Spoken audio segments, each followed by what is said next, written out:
Hey, it's John Davis from runningrunnings.com. Today we're going to take a look at a crowdsourcing campaign for a new exercise sensor that's been making the rounds on the internet. I caught my attention the other day and I wanted to take a look at it and see what it is promising. So this is some of the marketing material for it. This is the Kenzen Echo H2 exercise sensor, and it purports to measure and capture a whole bunch of stuff, but I wanted to focus on just three things. And so this sensor, you put it on your leg or whatever, and it's going to measure hydration, lactic acid, and calories. So is this for real? How's it going to do this? How's this going to work? Let's take a look at one of their marketing videos real quick just to figure out how they are going to go about doing this. With the right technology, a single drop of sweat can tell you if you're dehydrated, overexerted, and how your body is processing calories. Analyzing that drop of sweat can help you train on another level, improve your performance, and optimize your metabolism. Are you ready to put science and real-time feedback on your side? Meet Echo H2, the world's first Bluetooth-enabled smart patch that continuously monitors hydration, lactic acid, and glucose concentration, all from a single drop of sweat. So that's their promo video. They say they're going to measure hydration, lactic acid, using our finger quotes here because of some terminology issues we need to talk about later, and something about glucose. And the first thing you might be wondering is, how are they actually going to do this? How is this going to work, measuring the stuff in your sweat? Fortunately, some of their other promotional information tells us everything we need to know about how they plan on doing it. So one of their other videos shows a schematic from the design process where they're showing how they actually designed this patch that's going to go on your skin. And it's a pretty simple design. It's got three little wires that come up that are made of carbon and one little piece of silver here, and then this green thing is just like a plastic polymer thing that covers part of the electrodes. Now the dead giveaway that tells us exactly what they're doing is the fact that they're using a piece of silver here. And then what they do, here's another screenshot from one of their other promo videos, is they're going to electroplate chloride ions onto that silver, and they're going to create a silver chloride electrode. You can see this is the patch here, and it's plugged into something with some wires, and there's a chemical on the end of it that they put in there from this beaker. Now I can virtually guarantee that this is some solution with chloride ions in it. They're running electrical current through the wires, and they're plating chloride ions onto the silver electrode there. And so what this allows you to do is, when you have a silver chloride electrode, you can measure the presence of chloride electrodes in solution, or you can use changes in the chemical potential to measure electrical potential.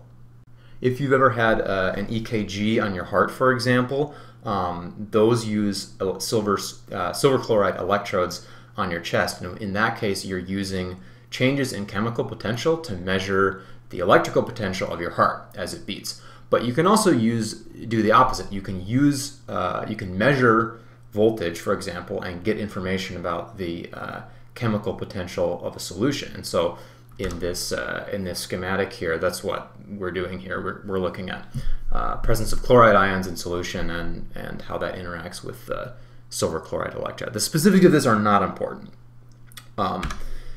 So that's great. We've created a silver chloride electrode. We can measure the presence of one thing, chloride ions. And I think that's how they're going to try to measure hydration levels. They're going to use the presence of chloride ions in your sweat as sort of a proxy for how salty your sweat is. And that's pretty easy to do because you have chloride ions in your sweat, and the electrode measures chloride ions pretty easily. But the thing you might be wondering is, how are they going to measure lactate and how are they going to measure glucose? And it turns out I did some research on this, and it's actually pretty easy to do. You can just put an enzyme on on part of that green thing that was covering up the electrode. So this green thing here, you can embed this sort of serves as a semi-permeable membrane, if you remember that from chemistry class. The details of that are not super important for this, but you can put an enzyme. In the case of lactate, you can use lactate oxidase, or in the case of glucose, you can use glucose oxidase. And these are just enzymes that generate, that help kind of tear those molecules apart. And when they do, and when you embed them in the right way in this green stuff, in this polymer, that creates an electrical current. And you can measure the electrical current based on the potential between the wires, and then you can measure the presence of all three of those things in solution. So it turns out it's actually not too hard to do that. We can measure chloride ions, we can measure lactate, and we can measure glucose just by doing a little bit different things with our electrode. Now, I'm still not clear on some of the particulars. Can you do all three at once? Do you have to do something special with the polymer layer, whatever? But that's not super important. The important thing is it's at least conceptually doable to measure these three things on the cheap using a skin patch electrode that they manufacture. The real question, and where we run into some issues, is are we measuring anything useful with this information? And the big one I want to look at is the lactate/lactic acid stuff, and we'll touch briefly on the hydration issue as well. Glucose is a little bit out of my area of knowledge, so we're just going to look at those two.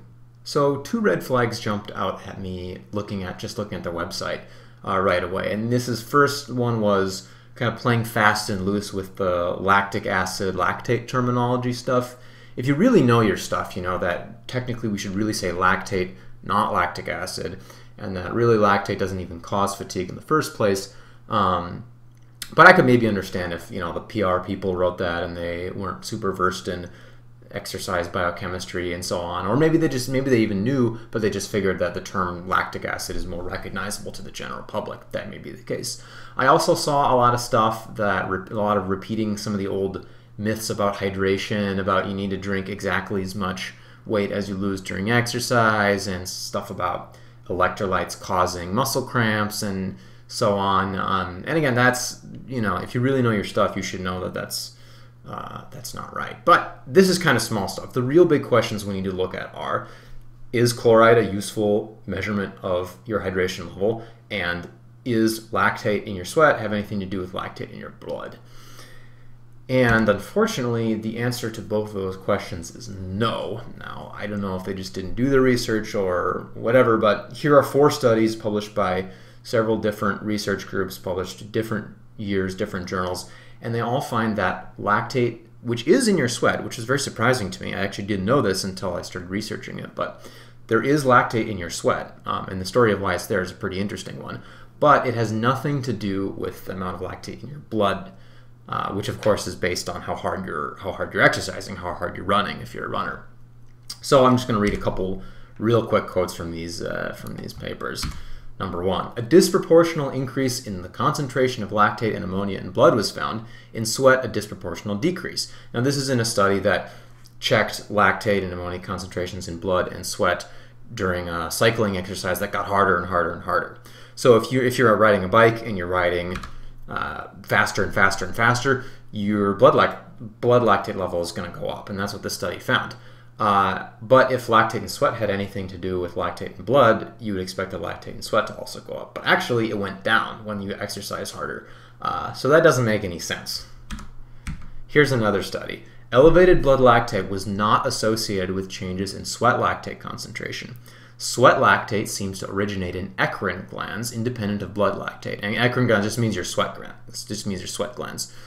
So what that means is that the lactate in your blood is actually, or the lactate in your sweat, sorry, is coming from your sweat glands themselves. Like they're actually working really hard and pumping out lactate because they need lots of energy to sweat. So that's kind of cool. But we're only halfway there. Our data also confirmed that sweat lactate concentration is not influenced by circulatory blood lactate in rugby players. Here is another study. Finally, a third one. There was a significant decrease in the concentration of lactate in sweat at the 70 and 80% of heart rate max exercise intensities compared to the 60% heart rate intensity. Again, this is that same idea of when you are exercising harder, blood lactate should go up.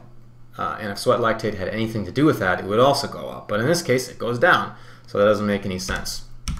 Here's one more review study that I'll just go through really quick. It cites 2 really cool things. First, it talks about some tracer studies where they inject radioactive lactate or radioactive glucose into your blood and then seeing where it ends up. And that's a really clever way to show that lactate in your blood doesn't end up in your sweat at all. But at the end of the study, they say the overwhelming majority of the literature indicates that the blood and sweat lactate concentrations are independent of one another, since lactate within sweat is entirely a byproduct of sweat gland metabolism. So there you have it. Lactate in your sweat has absolutely nothing to do at all with lactate in your blood. It's solely a product of your sweat glands. Now, moving on to this idea that you can measure hydration by measuring chloride ions in your sweat. If you want to learn more about this, I highly recommend this book by Tim Noakes called Waterlogged, which is mostly about hyponatremia, but really goes in depth on the intersection between hydration and electrolyte levels and exercise. But here are some charts from this book that are taken from a couple different studies that essentially just show that the amount of chloride and the amount of sodium that you have in your sweat is entirely a function of how much sodium chloride you have in your diet, and has nothing to do with how well hydrated you are during exercise. So in these studies, they have a group of people who go on a special diet where they very precisely control how much sodium is in their diet. And you can see as soon as you decrease the amount of sodium and chloride in your diet, the amount of sodium and chloride in your sweat also decreases in a very predictable fashion. It goes down here as they restrict sodium intake, and as you increase sodium intake, total sodium and chloride losses in your sweat go up as well. So that's not very good. We've seen that we can't really measure, well, we can measure lactate in sweat, but it has nothing to do with how hard we're exercising. It's not going to tell you anything about whether you're at your lactate threshold or not. We can measure the presence of chloride ions in sweat, but it's not going to tell us anything about how well hydrated we are, or even whether we need to rehydrate with regular water or a sports drink, which is something else that this device's marketing material claims it can do. So at this point, I don't really even care about the glucose stuff, not only because I don't know very much about it, but because we've already shown that two of their major selling points are basically useless. So this is a cool application of technology, or it would be if it worked, but unfortunately we can measure these things, but they just don't tell us anything useful. However, there is some good news. I'm very happy to tell you that you already have a hydration sensor and you already have a lactate sensor that already come pre-programmed with your body, and they are called thirst and fatigue. So if you are feeling thirsty when you're running, you should drink water because it means you're dehydrated. If you're not thirsty, you're not dehydrated. And likewise, if you are feeling fatigued, that means your lactate level is increasing, and if you're not feeling fatigued, it means your lactate level is not increasing. Now, this is a little bit tongue-in-cheek, but if you really pay attention and listen to your body, you can figure this stuff out. It's very easy. A well-trained runner can tell when he's running at his lactate threshold. He can tell when he's over it. He can tell when he's under it. And likewise, if you just listen to whether or not you're thirsty, you'll be able to tell if you need to drink some water or not. So that's all for today. If you want to keep up with me, follow my website at runningrunnings.com. You can subscribe to this YouTube channel or follow me on Twitter at JDRuns. Thanks for watching. See you next time.